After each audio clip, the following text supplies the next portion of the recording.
Le Niger vient de fermer ses portes aux États-Unis. C'est-à-dire aujourd'hui, les Américains sont persona non grata au niveau du Niger. En vérité, c'est une première en Afrique parce qu'on se dit clairement que certainement les choses sont en train de changer. La géopolitique mondiale est en train de changer. Mais je pense qu'aujourd'hui, ce que le Niger a répondu comme réciprocité au niveau des États-Unis, je pense que là, ils sont allés trop fort. Et non seulement ils sont allés trop fort, mais aussi, c'est une façon aussi d'imposer aussi leur souveraineté. En vérité, qu'est-ce que ça traduit concrètement? Qu'est-ce que ça veut dire? C'est-à-dire de façon diplomatique, qu'est-ce que ça implique concrètement? Qu'aujourd'hui, le Niger ne permet plus que les Américains rentrent dans leur sol. Regardons un peu la vidéo qui suit, on va juste interpréter derrière. Parce que je trouve que cette dame-là est allée en profondeur dans beaucoup de thématiques que je pense clairement qui va être bénéfique pour nous ici. Américain marque un tournant politique, symbolique et géopolitique majeur. Pour la première fois depuis des décennies, un État africain ose répondre à Washington d'égal à égal en appliquant un principe universel du droit international, la réciprocité. Si tu refuses le visa à mes citoyens, alors je refuse le visa au tien. Ce n'est ni de la colère, ni de la provocation, c'est ce qu'on appelle de la dignité. Pendant trop longtemps, l'Afrique a été traitée comme un espace sans voix, sans choix, sans respect. Des décisions importantes ont été prises ailleurs, sans nous et contre nous. Aujourd'hui, le Niger dit « ça suffit ».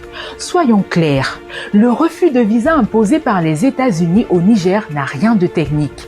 Ce n'est pas un problème de formulaire ou de procédure, c'est un message politique. En bloquant tous les visas tourisme, études, affaires, Washington veut dire au Niger « vous ne gouvernez pas comme nous voulons, vous ne gouvernez pas comme nous voulons, donc vous serez punis ». C'est une vieille méthode d'ailleurs utilisée par les grandes puissances comme un outil de pression pour discipliner les États qui ne rentrent pas dans le rang. Et le Niger n'est pas seul dans ce cas. Les Africains connaissent bien cette humiliation d'ailleurs qui consiste à la suspicion permanente, contrôle renforcé, l'image d'ailleurs du migrant illégal collé à la peau sans jamais parler. De vraies causes qui sont le pillage de nos ressources, la pauvreté organisée, l'instabilité imposée. En répondant par la réciprocité, le Niger refuse cette humiliation devenue normale.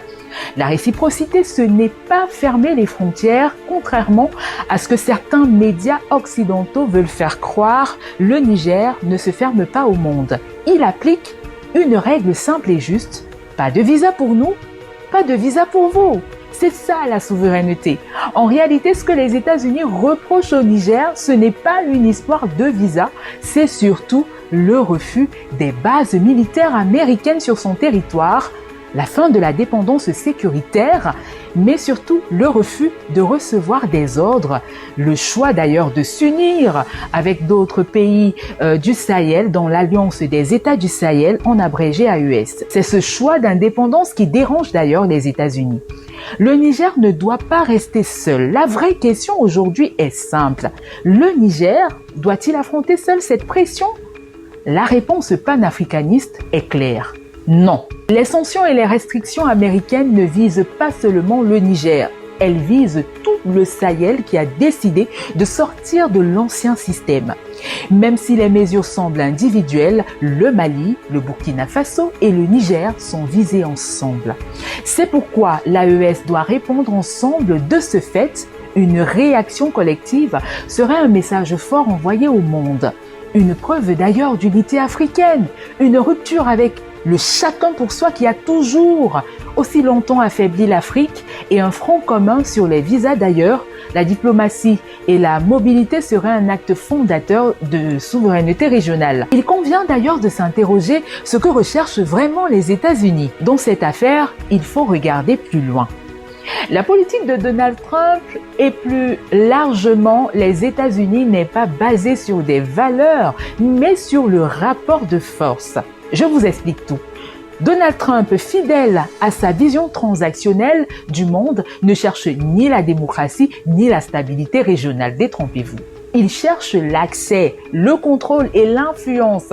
Et lorsque ces leviers lui échappent, la sanction devient l'arme privilégiée. Premièrement, Donald Trump veut punir l'exemple nigérien.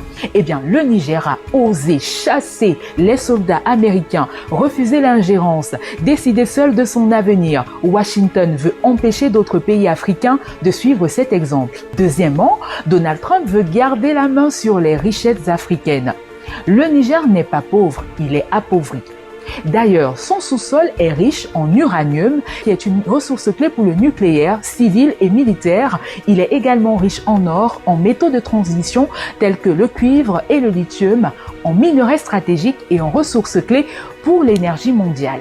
Les États-Unis ne veulent pas perdre l'accès d'ailleurs à ces richesses. Le visa devient donc une pression parmi tant d'autres. La question n'est pas de savoir si les États-Unis s'y intéressent, mais comment. Trump n'est pas animé par un humanisme démocratique, il raisonne en termes de rapport de force, ce qui implique l'accès aux ressources, la sécurisation des chaînes d'approvisionnement, la neutralisation de l'influence russe et chinoise.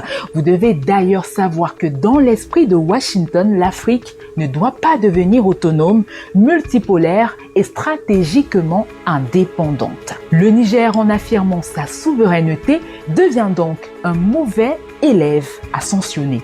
Comment le Niger peut continuer à s'affirmer? C'est la question que nous nous posons. Eh bien, je vous répondrai par la souveraineté qui n'est pas un discours, mais un combat quotidien qui nécessite de tenir bon face à la pression extérieure, de diversifier d'ailleurs les partenariats sans dépendre d'un seul camp. Il est important, voire primordial, de renforcer l'unité africaine, surtout au sein de l'AES, contrôler ses ressources, de refuser toute exploitation sous contrainte politique, de renégocier les contrats injustes, de parler au peuple, d'expliquer les enjeux, mais par-dessus tout, de transformer la souveraineté en projet populaire. Une souveraineté sans peuple n'est qu'un mot. Le Niger a ouvert une brèche. Ce qui se joue aujourd'hui dépasse la question des visas. Il s'agit de savoir si l'Afrique continuera d'accepter la symétrie, le mépris, la soumission diplomatique, ou si elle assumera enfin sa place dans le monde. Le Niger a fait un choix courageux. Il appartient désormais aux autres États africains et en particulier à l'AES de décider s'ils veulent marcher ensemble ou rester vulnérables, isolés et sanctionnables. La souveraineté n'est pas un privilège accordé par les puissances, c'est un droit qui se défend. N'oubliez pas de vous abonner sur... Quand on écoute les propos de cette dame-là, on comprend clairement que les enjeux sont de plus en plus pointus. Aujourd'hui, on se pose la question de savoir au final que va devenir aujourd'hui la souveraineté des États-Unis face à certains pays africains. Aujourd'hui, que vaut véritablement le poids américain dans certains pays africains aujourd'hui? Est-ce que le fait qu'aujourd'hui les États-Unis sont interdits de rentrer dans les pays africains, excusez-moi, va faire en sorte que d'autres pays africains vont rejoindre la danse? Est-ce que vous pensez que certains pays africains vont peut-être faire la même chose ou pas? Dans tous les cas, j'ai envie de vous le dire dans les commentaires. Dites-moi ce que cette vidéo vous inspire dans les commentaires.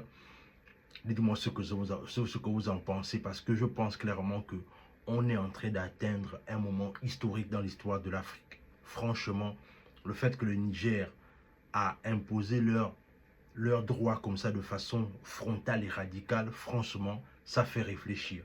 Dites-moi ce que vous en pensez dans les commentaires. Sur ce, on se dit à la prochaine.